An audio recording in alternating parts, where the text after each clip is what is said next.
Hi everybody, Gary Williams here for Toolbarn.com's Barn Banter. Hey, today the topic is carpentry, and I can tell right now that some of you are thinking, didn't you guys just do something a few weeks ago on wood shop? Well, yeah, we did, but I'll tell you, there are so many great woodworking tools that you just can't get them all into one episode. So we're going to feature a few more of those today, and some really cool ones, I might add. For example, we're going to show you a Bosch miter saw that we have used, and it's a great tool. You're going to like seeing this thing, I guarantee it. Then we'll talk to my cousin, who is a computer guy. But that's not why we're talking to him. We're talking to him because he's a woodworking hobbyist and a really good one. And lastly, we're going to show you a few ways to clamp down on those woodworking projects that really take more than two hands to do. So it should be fun. Stay with us.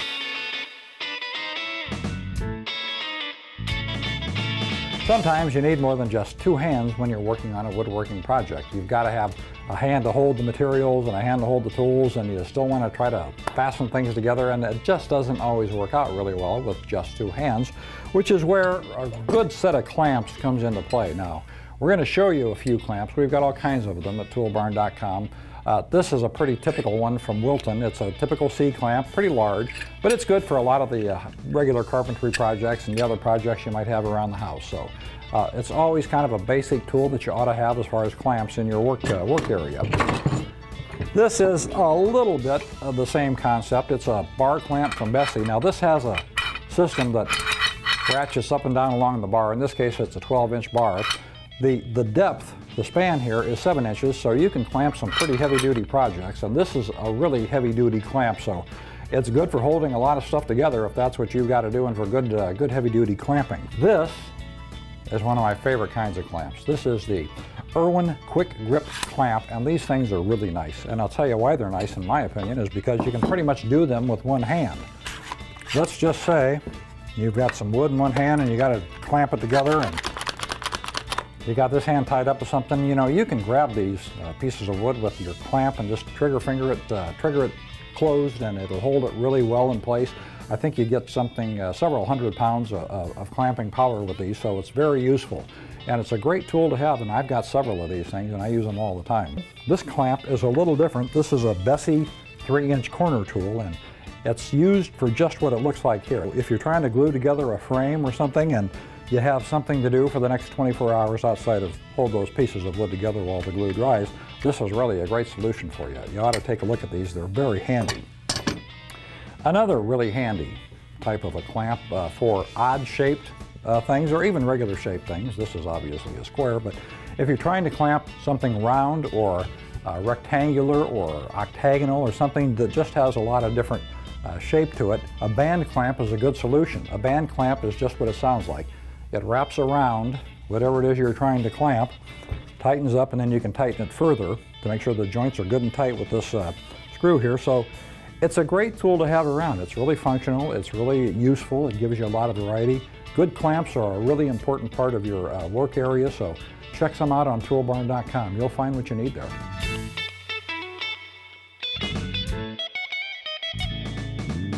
A good compound miter saw can make a project go from good to really good, and this saw is a really good one. This is from Bosch. It is the CM10GD, and while it kind of looks like every other compound miter saw, there are some significant differences between this and others on the market. For example, this does not use a conventional rail system like you've seen other ones that have. Now, what this uses is called an Axial glide system. It's made of aluminum and it's got sealed ball bearings. So as you can see, this thing has a really smooth sliding action. It is just so easy to use, and it's so precise to use.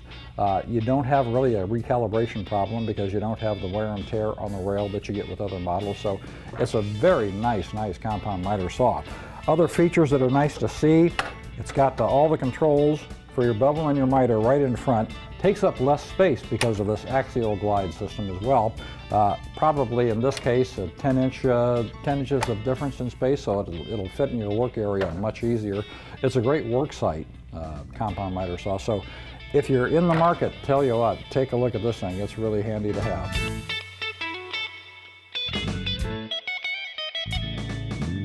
One of the great things about power tools is that they make a lot of different kinds of work available to a lot of different kinds of people. And you know, for craftspeople, the advent of power tools, and good ones at that, really gives them an opportunity to do some great work. And I'm going to use my cousin here, Roger Myers, as an example. Roger is a computer guy by profession, but he's a craftsman by choice and a very good one. So Roger, I just want to know a little bit about your background, how you got in, how long have you been doing woodworking, and how did you get into it? Hi Gary. I've been doing woodworking for about 5 years now, give or take, and I really stumbled onto it by necessity. When I first moved to Omaha, after being gone for several years, I rented a house that had wood floors. And I have 2 dogs. I have a beagle and I have a golden retriever. Yeah. And I had bowls like these steel bowls sitting on the wood floors, and they would move them all over, and eventually they would dump them over. Sure.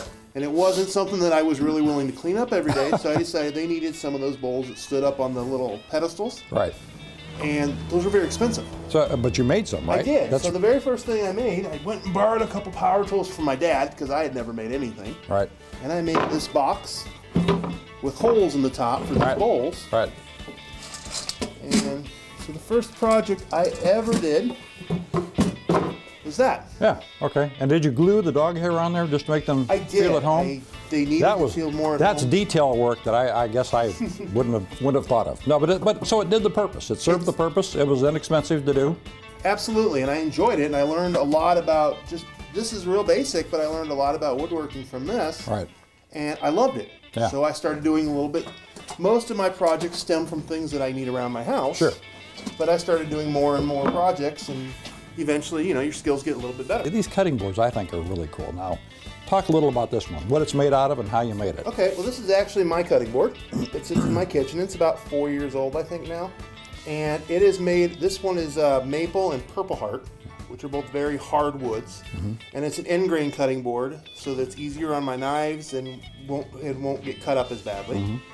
And basically I'm taking strips of purple heart and maple, cutting them to specific widths, gluing them all together, and then cutting them again so that I can eventually get to this pattern that I want, and re-gluing them a second time.